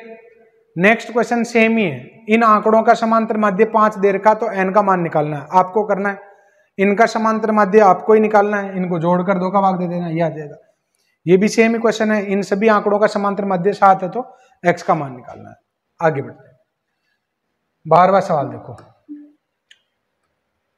ये कह रहा है कि पूर्व में कुछ आंकड़े थे, 7 डेटा थे और प्रत्येक में से आपने 5 घटा दिया। भाई आपके पास कुछ आंकड़े थे और प्रत्येक में से आपने 15 घटा दिया, तो अब आपके पास नए आंकड़े ये हैं, तो आपको माध्य निकालना है। तो निकालते हैं, देखिए बंटन का माध्य। जब आप जो आपको दिख रहे हैं ना, उन आंकड़ों का आपने माध्य निकाला तो -3, 0, -2, +4, +6, +1, अपॉन में 7, तो आंसर आ जाएगा 1 तो ऑप्शन में नहीं है। यानी ये इनका माध्य नहीं पूछ रहा है, ये वास्तविक मूल रूप से जो आंकड़े थे ना 15 घटाने से पहले, उनका माध्य पूछ रहा है। तो प्रत्येक में से 15 घटाने पर नए आंकड़ों का माध्य आपके 1 आया, तो आपको पूर्व का माध्य निकालना, तो प्रत्येक में 15 जोड़ दो, यानी माध्य में आप 15 जोड़ दो, तो आपके वास्तविक माध्य कितना आ जाएगा 1 + 15 यानी 16, इसका आंसर आ जाएगा। क्लियर। अगला जो क्वेश्चन है दोस्तों 13वां, क्या कह रहा है देखो, 13 वाला क्वेश्चन कह रहा है कि 5 प्रेक्षणों का माध्य दे रखा आपको 11, तो शुरुआत के 3 प्रेक्षण का माध्य निकालना है। एक काम करते हैं ना, इनका माध्य 11 दे रखा, उससे तो x का मान निकाल लेते हैं। जैसे x का मान आएगा तो शुरुआत के 3 आंकड़े आपके संख्यात्मक रूप में आ जाएंगे, फिर उनका माध्य निकाल लेंगे। यानी आपको दे रखा है x + 2 + x + 4 + x + 6 और x + 8, अपॉन में आपको क्या दे रखा है 1, 2, 3, 4, 5, यानी बराबर में आपको 11 दे रखा है। 5x और प्लस में 20 बराबर में 55, तो x का मान आ जाएगा 7। तो ये जो 3 आंकड़े हैं ना, 3 आंकड़े शुरुआत के, ये क्या हो जाएंगे 7, 9 और 11, और इसका माध्य क्या आ जाएगा, तो इसका माध्य आ जाएगा आपके 9। कितना आ जाएगा 9 आ जाएगा। क्लियर। 14 वाला क्वेश्चन मेरी नजर में बहुत बढ़िया सवाल है। 14 वाला क्वेश्चन क्या है देखो, आपको कुछ आंकड़े दे रखे हैं और इसकी माध्यिका आपको दे रखी है 12, तो बताओ x का मान क्या होगा। वैसे तो ऑप्शन से कर सकते हैं, ऑप्शन से 11 लेकर 12 लेकर 13 लेकर कोई तो आंसर आएगा। क्लियर। लेकिन अब हम इसको दूसरे प्रॉपर तरीके से समझने का प्रयास करते हैं जिसमें कुछ लॉजिक है। मैं इन सभी संख्याओं को पहले जमा रहा हूं, 5, 7, 8, 11, फिर 15, 16, 18। x को मैंने नहीं लिखा, बाकी सभी को लिख दिया। क्लियर। अब दोस्तों यहां पर x का मान निकालना है, तो x की लोकेशन कहां पर होगी उसके अकॉर्डिंग मान लो अगर x सबसे छोटा डेटा है तो x यहां पर होगा। अगर x यहां पर है तो आपका जो माध्य है इन दोनों का योगफल बटे 2 आएगा। तो इन दोनों को योगफल करो तो आपके 9.5 आएगा। तो 9.5 तो नहीं है, 12 होना चाहिए। क्लियर। यानी x की लोकेशन हमने गलत जगह लिख दी। x को आप लास्ट में अगर लोकेट करते हो, अगर मान लो x को इधर लोकेट करते हो तो 3 डेटा इधर के छोड़ दो, 3 डेटा इधर के छोड़ दो, इन दोनों का माध्य तो 13 आएगा। यानी लास्ट में भी नहीं लिख सकते हो। फिर आप 11 के पास में आ जाओ, अगर x इधर है तो आपके माध्य क्या होगा, अगर आपका x इधर है तो आपके माध्य होगा देखो 3 इधर के छोड़ दो और 3 इधर के जोड़ दो, तो 11 और 11 से छोटी संख्या का माध्य निकालोगे तो ऑब्वियसली 12 तो नहीं आएगा। क्लियर। तो दोस्तों यहां पर एक बात बताओ, फिर ये आपके x कहां लोकेट करना चाहिए, x की लोकेशन इधर होगी, तभी तो वो डेटा आपके 11 + x/2 12 आएगा। क्लियर। तो यहां पर आ जाएगा आपकी माध्यिका में दोनों पद बीच में आ जाएंगे, 11x/2 बराबर में 12 और x का मान आ जाएगा आपके 13। तो ये आपके आंसर आ जाएगा। क्लियर। अगला क्वेश्चन में आपको 15 वाला फॉर्मूला बेस्ड है। 15 वाला जो क्वेश्चन है दोस्तों क्या है देखो, इसमें आपको z दे रखा है और माध्य दे रखा है। तो z बराबर आपके क्या होता है 3m - 2x बार होता है। तो z का मान तो आपको दे रखा है 30 और माध्य दे रखा 33, यानी 3 × 33 माइनस का 2x बार, तो 66 में से जाएगा कितना रहेगा 36, तो x बार का मान आ जाएगा आपके, गलत कर रहा हूँ, 99 हो जाएगा ना, 99 को इधर लो 69, x बार कितना आ जाएगा 34.5 आ जाएगा। गड़बड़ कर रहा हूँ क्या कैलकुलेशन में, और गड़बड़ ये कर रहा हूँ माध्य देर का, माध्यिका थोड़ी देर की है, 3m माध्यिका तो पूछ रहा है, माइनस में 2 इंटू बहुलक दे रखा है और माध्य दे रखा है 33, तो दोस्तों ये इधर आएगा ना, तो 66 और 30 96 हो जाएगा, तो 96 बराबर में आ जाएगा 3m, तो m का मान कितना आ जाएगा 32 आ जाएगा, तो ये आपके 32 राइट आंसर है। क्लियर, ये क्वेश्चन आपको ही करना सोल्व। अब मैं आ जाता हूँ 17वें क्वेश्चन पर। इस वर्ग का वर्ग चिन्ह है, वर्ग चिन्ह का मतलब वो मध्य मान जो होता है ना, वही वर्ग चिन्ह होता है आपके 14.5। अगला क्वेश्चन, वो फॉर्मूला पूछ लिया, तो फॉर्मूला आपके बहुलक बराबर क्या होता है 3 इंटू माध्यिका और माइनस में 2 इंटू समांतर माध्य। 19वां क्वेश्चन आप लोग देखिए क्या कह रहा है, देखो 19वां क्वेश्चन है स्टूडेंट, यहां पर आपको a1 a2 और a3 का माध्य आपको दे रखा 14 और a1 और a2 के योगफल का 2 गुना 30 है, तो आपको a3 निकालना है। आपको गिवन कंडीशन है उनको फॉलो करो आप, तो a1 a2 और a3 अपॉन में 3 कितना दे रखा है 14 दे रखा है, यानी a1 a2 और a3 कितना दे रखा है 42, और क्या दे रखा है 2 ऑफ a1 प्लस a2 बराबर आपको दे रखा है 30, तो बताओ a1 प्लस a2 तो 15 ही हुआ ना, आपको a3 निकालना है, तो इसकी वैल्यू आप इसमें पुट करोगे तो a3 का मान आ जाएगा 27। क्लियर, ये आपका आंसर हो गया। यदि वर्ग अंतराल 10 से 19, 20 से 29, 30 से 39 हो तो पहले वर्ग की उच्च सीमा क्या है, तो पहले वर्ग की उच्च सीमा है आपके 19। क्लियर, अब स्टूडेंट यहां पर अगला क्वेश्चन आप लोग पढ़ो, 21वां कैसे करेंगे।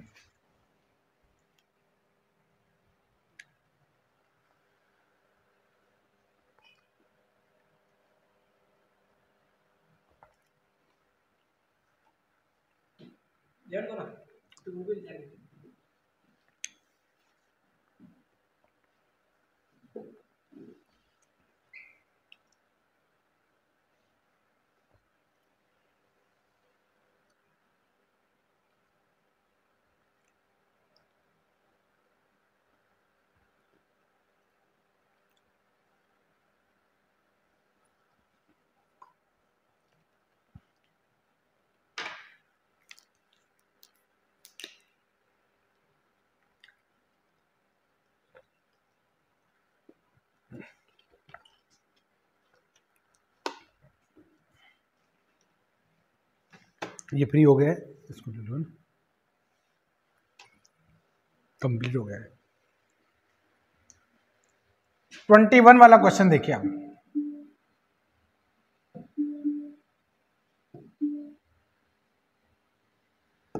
क्या है स्टूडेंट क्वेश्चन, 3 अंक दे रखे हैं, 4 अंक दे रखे हैं और उनकी संगत बारंबारता आपको दे रखी है। यदि समांतर माध्य 6.5 हो तो बताओ x का मान क्या होना चाहिए। वैसे तो ऑप्शन से कर सकते हैं,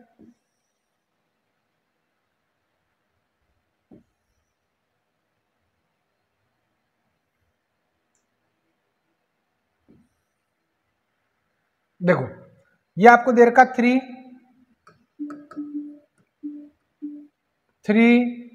5, 7 और 9, और उसके संगत आपको बारंबारता कितनी दे रखी है x minus 2, x plus 2, x minus 3 और x प्लस। क्लियर, आपको यहां पर क्या करना है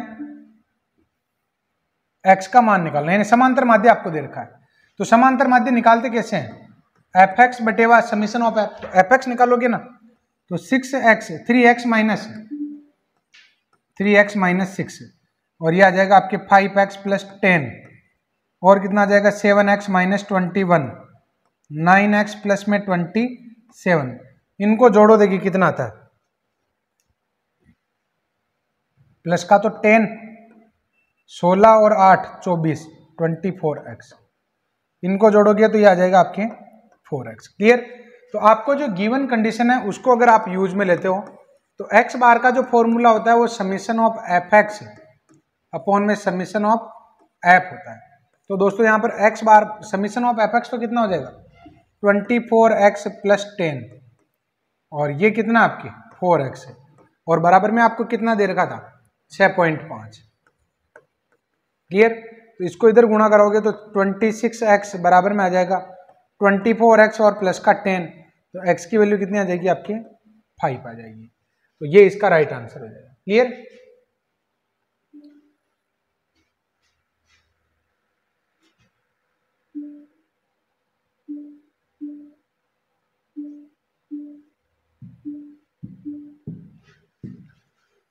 नेक्स्ट क्वेश्चन देखिए आप, यदि आपको ये डेटा दे रखे हैं और जिसमें x का बहुलक मतलब इतने सारे डेटा दे रखे हैं, ये सारा डेटा ही है और इसका बहुलक अगर 6 है तो बताओ x का मान क्या होगा। जो सबसे ज्यादा बार आता है वही तो बहुलक होता है। तो 6 की पुनरावृत्ति जो x को अगर मैं छोड़ दूं ना तो 6 की पुनरावृत्ति हो रही है 2 बार, ये 2 बार रिपीट हो रहा है। 2 बार तो 11 भी हो रहा है, 2 बार तो आपके 12 भी हो रहा है, 8 भी हो रहा है।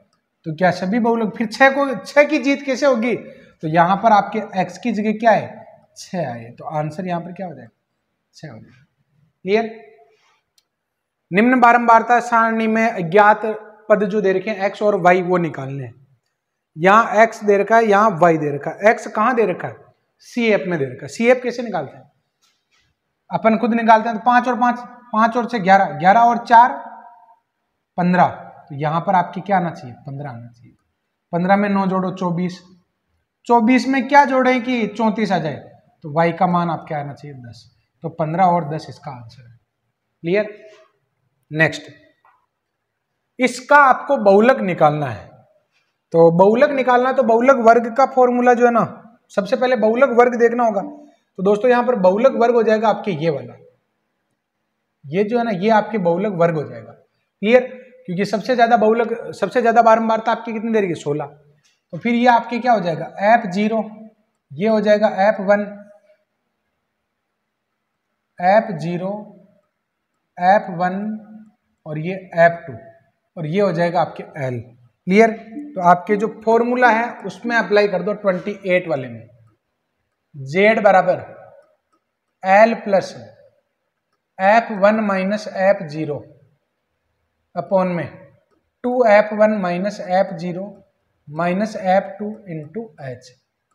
तो L का मान तो हो जाएगा 20, F1 यानी 16 माइनस 7 अपॉन में कितना आ जाएगा 32 माइनस का 7 और माइनस के 12 और वर्ग अंतराल कितना है 5।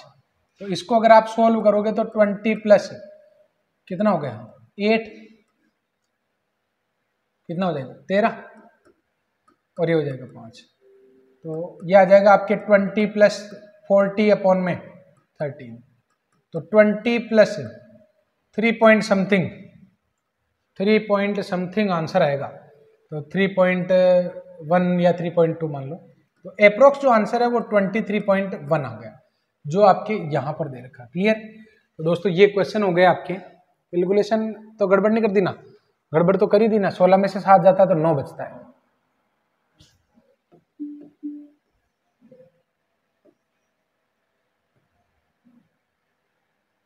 ये 9 है और ये 9 है, तो यहाँ पर आपके 45 हो जाएगा और यहाँ पर आपके 3.4 हो जाएगा। तो ये 23.4 आंसर हो जाएगा। क्लियर? तो दोस्तों बहुलक निकालने के पहले भी मैंने आप लोगों को क्वेश्चन कराया था, अगेन ये क्वेश्चन। अब ये वाला क्वेश्चन आपको करना है, ये भी आपको करना है। क्लियर? दोनों में बहुलक निकालना। तो प्रैक्टिस के लिए भी आपके क्वेश्चन हो गए यहाँ पर। अब आप देखिए 31 वाला क्वेश्चन। 31 वाला जो क्वेश्चन है ये क्या कह रहा है, 100 परिवारों की व्यय आपको दे रखा है। 100 परिवार है, उनका व्यय दे रखा है कि 0 से 10 रुपए व्यय करने वाले 14 परिवार है, 10 से 20 वाले इतने परिवार है। इस बंटन का बहुलक अगर मान लो 25 है तो अज्ञात बारंबारताएं निकालनी है x1 और x2। दोस्तों इसका जो तरीका है ना वो ऑप्शन ही रखो तो बढ़िया रहेगा। और कैसे? जो आपको सबसे ज्यादा बारंबारता दिख रही है ना उसकी हेल्प ले लो आप। और इसके अलावा और कोई तरीका नहीं कि सर जरूरी थोड़ी x1 और x2 भी भारी पड़ सकते हैं। तो आपके ऑप्शन जो है ना वो आपको बता देंगे। x1 ऑप्शन में कोई भी 27 से ज्यादा है क्या? नहीं है। इसका मतलब बारंबारता बहुलक वर्ग तो यही है। और बहुलक वर्ग ये है, तो अब आप ऑप्शन से लेकर शुरू कर सकते हो कि अगर मान लो ये 22 ऑप्शन है तो कैसे करेंगे। 31वां ए ऑप्शन में लेट x1 और x2, लेट x1 बराबर x2 बराबर 22 हमने मान लिया। क्लियर। तो अगर आप बहुलक निकालना चाहेंगे z बराबर, तो ये फॉर्मूला जो दे रखा ना बहुलक बराबर, आपको क्या दे रखा है, बहुलक आपको दे रखा है 25, यानी आपको दे रखा है 25 बराबर में l यानी 20 और प्लस में f1 माइनस f0, तो ये आपके f1 और ये हो जाएगा आपके f0 f1 और ये हो जाएगा आपके f2, तो ये आपके f0 हुआ और ये आपके क्या हुआ f2 हुआ, और ये f1 आपके 27, तो 27 माइनस 22 बटे हुए 54 माइनस 22 इंटू h का मान कितना है 10 है। तो देखते हैं, देखिए 25 अगर आ जाएगा ना, 22 लेने पर बहुलक अगर 25 आ जाएगा तो ए ऑप्शन राइट हो जाएगा। क्लियर। तो दोस्तों यहाँ पर अगर 25 में लेता हूँ तो यह आ जाएगा 20 प्लस में ये हो जाएगा 5 अपॉन में 10 और ये 10, बिल्कुल ये कट के कितना आ गया 25 आ गया। जब मैंने ए ऑप्शन को राइट माना ना तो आपके 25 आंसर आ गया, तो हो गया काम। क्लियर। देखो ऑप्शन भी आपको गाइड कर रहे हैं कि बहुलक वर्ग, नहीं तो परेशान हो रहे हैं कि यार बहुलक वर्ग कौन सा लें, तो बहुलक वर्ग लेने के लिए आप ऑप्शन की तरफ देखोगे तो एक भी ऑप्शन 27 पर भारी नहीं पड़ रहा है, तो नहीं पड़ रहा है तो फिर आपका काम हो गया।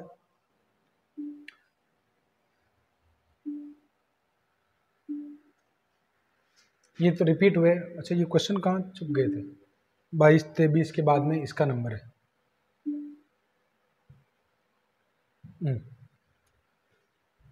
इसका समांतर माध्य आपको निकालना है। क्लियर। तो समांतर माध्य कैसे निकालेंगे, तो एक सारणी हम बना लेते हैं सबसे पहले,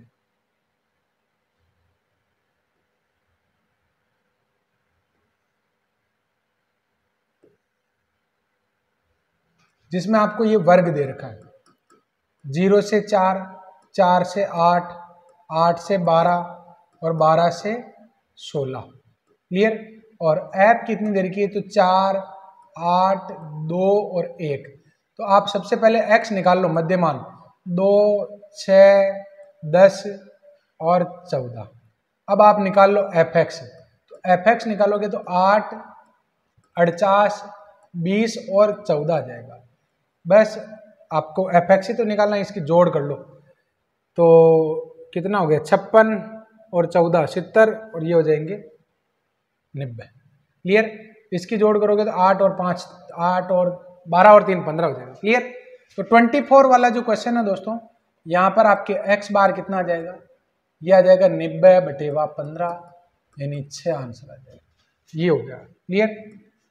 इसकी माध्यिका निकालनी है, तो माध्यिका कैसे निकालेंगे, आपको यहाँ पर x दे रखा है और आपको यहाँ पर f दे रखी है, ये तो x है प्राप्तांक, ये आपको छात्रों की संख्या, कितने छात्रों ने इतने नंबर प्राप्त किए, ये आपकी संख्या है। माध्यिका कैसे निकालते हैं अवर्गीकृत बारंबारता के लिए, तो आप CF निकालते हो। CF क्या होती है, सबकी टोटल। क्लियर। तो दोस्तों यहाँ पर सबसे पहले हमें CF निकालनी है।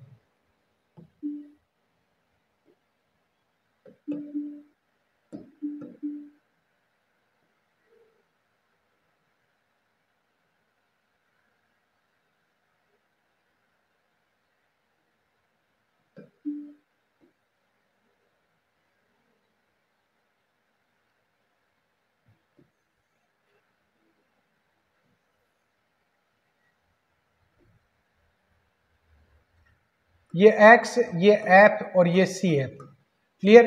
तो x का मान तो आपकी कितना है 10 से लेकर 17 तक, 10, 11, 12, 13, 14, 15, 16 और ये 17।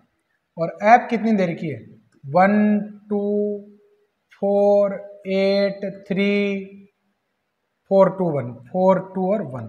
तो CF आ जाएगा 1, 3, 1 और 2 3, 3 और 4 7, 7 और 8 15, 18, 22, 24 और ये 25 आ जाएगा। क्लियर। तो 26 वाला जो क्वेश्चन है उसमें माध्यिका क्या आ जाएगी 25/2, यानी ये तो आप क्या आ जाएगा m बराबर n/2 VCF या उससे बड़ी वाली CF वाला x, तो आप क्या आ जाएगा 25/2। यानी 12.5 VCF वाला x तो देखो ना, देखिए 12.5 नहीं दिख रहा है तो ये आपके हो जाएगा। तो आपके m का मान कितना आ जाएगा? m का मान आ जाएगा आपके 13, क्योंकि 12.5 से ठीक बड़ी क्या है 15 है। तो आपके आंसर आ गया 13, ये हो गया क्लियर। इसमें आपको माध्यिका निकालनी है। तो दोस्तों माध्यिका का क्वेश्चन तो आप लोगों को करना चाहिए। ऐसे ही बता देता हूं मैं, सारणी को ऐसे ही मैनेज कर लेता हूं। वैसे सारणी आपकी अगर आदत है ना कि उस तरीके से मैनेज करेंगे तो वो वही तरीका रखना चाहिए, नहीं तो उससे क्या कंफ्यूजन बढ़ जाता है। प्रैक्टिस के बाद तो कोई कंफ्यूजन नहीं बढ़ता है, लेकिन फिलहाल तो बढ़ ही जाता है। क्लियर?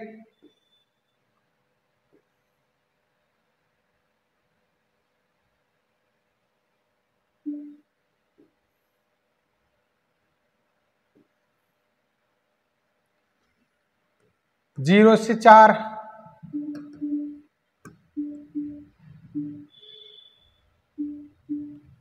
0 से 4, 4 से 8, 8 से 12, 12 से 16 और 16 से 20, ये तो हो गए वर्ग। और फिर आपको ऐप दे रखी है 4, 8, 6, 10 और 2, CF निकाल लो। 4, 12, 18, 28 और 30 हो जाएगी। क्लियर? तो आपको यहाँ पर n/2 निकालना है। ये जो क्वेश्चन है 26 वाला, 26 वाला जो क्वेश्चन है, इसमें माध्यिका वर्ग अगर आपको निकालना ना तो n/2 यानी ये आ जाएगा 15 से बड़ी CF वाला वर्ग, बड़ी CF वाला। क्लियर? तो ये आपकी हो जाएगा 15 से बड़ी CF वाला, ये हो जाएगा। क्लियर? तो दोस्तों इसको फोकस करके आपको m निकालना। तो m का फॉर्मूला क्या हो जाएगा? L plus n/2 minus capital F, ये आपकी कैपिटल F हो जाएगी, माइनस कैपिटल F अपॉन में स्मॉल f, ये आपके स्मॉल f हो जाएगी, इंटू h, ये हो जाएगा 4। क्लियर? तो कितना आएगा? 8 प्लस 3/6 इंटू 4, तो 8 और 2 10 आंसर आ जाएगा। क्लियर? जो आपके इसमें दे रखा है। बहुलक तो आप डायरेक्ट ही बता दो, ये 7 हो जाएगा, क्योंकि सबसे ज्यादा बारंबारता कितनी अच्छी है, तो उसकी सीध में x कितना हो जाएगा? 7। अब स्टूडेंट यहाँ पर ये क्वेश्चन हम कर चुके हैं, और ये वाला क्वेश्चन देखिए 32वां। छात्रों की संख्या जिन्होंने परीक्षा में अंक प्राप्त किए हैं वो आपको निम्नलिखित दे रखे हैं। तो 15 से कम अंक की संचयी बारंबारता क्या है? 15 से कम अंक की आपको संचयी बारंबारता निकालनी है। जिनके अंक 15 से कम है उनकी आपको क्या निकालनी है? संचयी बारंबारता। तो दोस्तों यहाँ पर 15 से कम अंक की आपको अगर निकालनी है तो इन तीनों की निकालनी है। 15 से कम अंक इसमें दे रखे, तो आपके संचयी बारंबारता कितनी हो जाएगी? 2 और 7 9, 9 और 10 ये आ जाएगी 19। ये इसका आंसर होगा। क्लियर? मतलब क्वेश्चन था तो सरल ही, लेकिन पूछने में मतलब थोड़ा सा उलझाना चाह रहा है कि भाई आपको क्या निकालना है। तो ये कह रहा है कि जिन स्टूडेंट के 15 से कम अंक आए उनकी संचयी बारंबारता क्या हो? 2, 9 और 10 19, तो ये इसका आंसर हो जाएगा। क्लियर? 33वां क्वेश्चन, ये बारंबारता दे रखी है जिसका माध्य आपको दे रखा 50।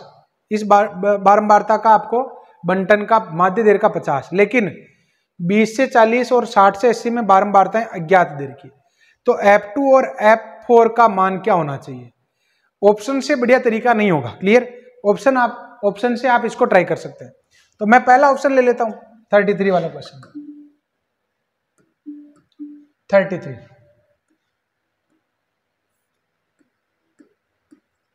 लेट ए ऑप्शन में मैं राइट मान रहा हूं। ए ऑप्शन में मैंने मान लिया कि F2 तो है आपके 18 और ये है आपकी कितनी? 14। क्लियर? अब आपको माध्य निकालना है। तो दोस्तों यहां पर एक खंड यही बना लो, एक खंड में यही बना लेता हूं जिसमें मैं fx लेने वाला हूं। fx का मतलब बारंबारता वर्ग के मध्यमान से गुणा होगी। तो 10 इसका मध्यमान हो जाएगा, जिससे गुणा करोगे। देखो समय बचाने का यही तरीका है। 30 से 18 को गुणा करो तो 540, 32 से 50 को गुणा करो ये हो जाएगा 1600, और 14 को गुणा करो आप 70 से तो कितना आएगा? 9980, और 19 को गुणा करोगे 90 से तो कितना आएगा? 19 9 171। क्लियर? इनको जोड़ लो ना, कितना आएगा? 0 7 4 11, 11 और 9 20, 2 बच गए, 9 6 15, 24 और 7, जोड़ में गलती नहीं कर दिया करें।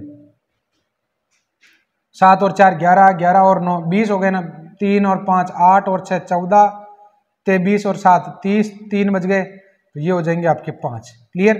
तो दोस्तों यहाँ पर बारंबारताओं का योगफल जो आपको दे रखा है, अच्छा देखो एक लॉजिक लगा सकते थे आप, हाँ वो अभी मैं बताऊंगा। लॉजिक ये है कि इसकी टोटल कितनी दे रखी थी? 20 दे रखी थी ना, तो 20 दे रखी थी, तो 17 और 32 और 19 को जोड़ने पर कितना रहा? 17 प्लस 32 प्लस 19, 7 और 2 9 9 18, तो 5 और 1 6 हो जाएगा 68। तो अब आपको जो बाकी के दो जो रिमेनिंग है ना बारंबारताएं, उनकी जोड़ आपके कितनी आनी चाहिए? तो 120 में से जाएगा तो ये आनी चाहिए आपकी 52। कितनी आनी चाहिए? 52। तो अब आपको ये देखना है कि 52 आ किसकी रही है, तो 1 एंड ओनली 1। काम ही खत्म हो गया, लफड़ा ही खत्म कर देते हैं हम इसका, क्योंकि जो भी आपके आंसर होगा उनकी टोटल आपकी कितनी होनी चाहिए? 52 होनी चाहिए। तो आप यहाँ पर इस क्वेश्चन में डायरेक्ट ऐसे कर सकते हैं, since 17 plus F2 plus 32 plus F4 plus 19 बराबर 120 दे रखा है, यानी F2 प्लस F4 ये हो जाएगा आपके कितना? 52, जो आपके इस ऑप्शन में बैठता है। क्लियर? अगला सवाल देखिए, इसका आपको बहुलक निकालना है, तो बहुलक वाला तो मैं नहीं करवा रहा हूं आपको। अब आप देखिए ये समांतर माध्य निकालना है, ये अच्छा क्वेश्चन है। इसका आपको क्या निकालना है? समांतर माध्य। और इसमें आप क्या करेंगे? ऑप्शन से लेट कर लो, जो क्वेश्चन दे रखा है उसको हम ऑप्शन से करने वाले पे। तो आप एक काम करो ना कि संख्याएं कितनी है? n है, n संख्याएं आपको दे रखी, तो आप एक काम करो n का मान ही मान लो।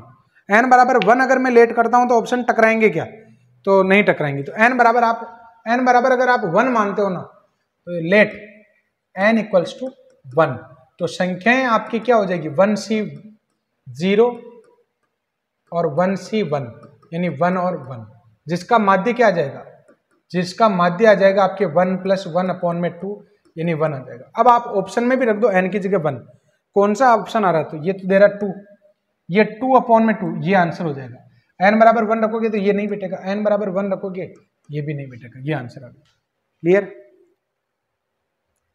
x1 x2 x3 and so on xn का समांतर माध्य म्यू है, तो क्रमशः 1 2 एंड सो ऑन n से अभिवर्धित संख्याओं का समांतर माध्य क्या होगा?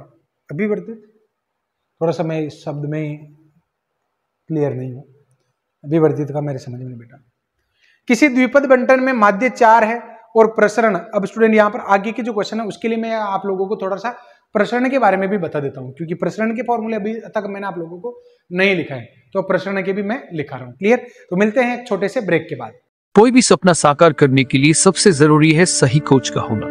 चुनिए RK क्लासेस को और करें अपने फर्स्ट एंड सेकंड मैथ्स का सपना साकार। Download the app now.